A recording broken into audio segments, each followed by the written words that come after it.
Paco Blogio, per a trencar una miqueta i canviar de tema, a veure, quins actes i quina dotació econòmica té previst el bloc per al 9 d'octubre en Meliana?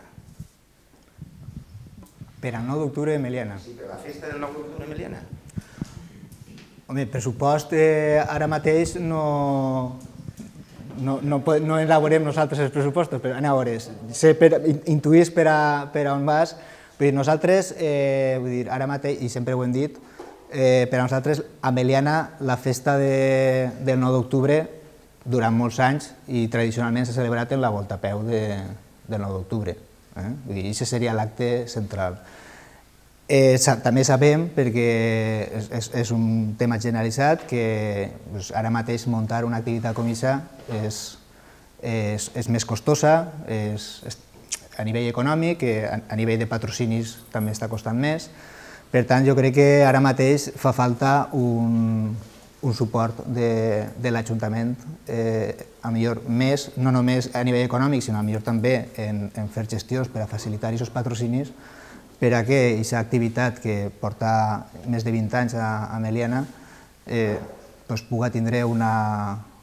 pugui continuar desenvolupant-se en garanties. Aquest és l'acte central que nosaltres sempre hem tingut en compte. Hi ha altres aspectes que també han anat afegint-se, com poden ser les dansaes, la dansa per 9 d'octubre, que ha anat variant de data, però també era un acte típic del 9 d'octubre. I després, evidentment, ara recentment, d'aquesta legislatura, hem tingut un acte, com pugui ser l'homenatge a la senyera. Nosaltres és un acte en què hem participat com a Ajuntament i com a grup polític.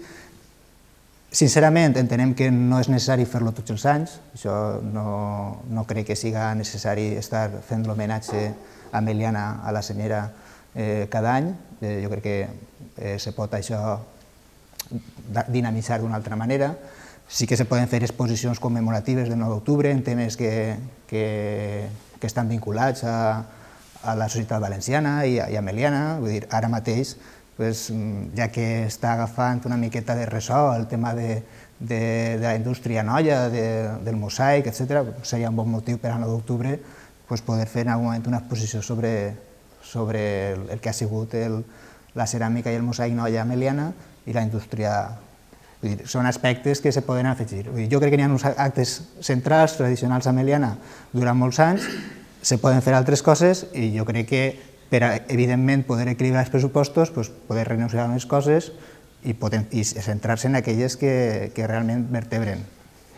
La volta a peu, tots sabem que té una participació grandíssima a Meliana, i no només de la gent que participa corrent, sinó de tota la gent que hi és a veure la carrera, per exemple, i la dansa el mateix. Per tant, jo crec que el 9 d'octubre Meliana se pot celebrar gràficament així i, evidentment, tota aquella gent que tingui el gust d'anar a fer l'homenatge a la senyera també té l'acte de València, que ho tenim molt pròxim, que anem molt a València i pot anar perfectament a homenatjar la senyera a la ciutat de València. Vull dir que jo crec que marge n'hi ha per a poder consolidar aquests espais nostres típics de Meliana i poder fer altres coses.